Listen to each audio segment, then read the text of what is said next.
দেখাবো আপনাদেরকে। এই যে দেখেন, এটা আমার 12 মাসি একটা কাঁঠাল গাছ।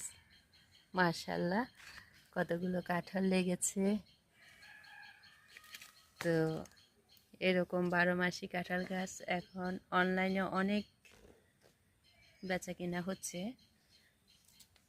এখানে আরো অনেকগুলো কাঁঠাল এসেছে, যেগুলা অপ্রয়োজনীয়।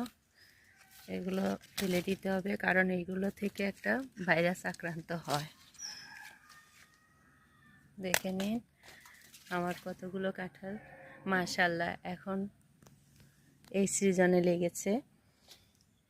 মাশাআল্লাহ মাশাআল্লাহ, আলহামদুলিল্লাহ। তো কাঁঠালগুলো পরিপূর্ণ হলে আপনাদেরকে রিভিউ দিব ইনশাআল্লাহ।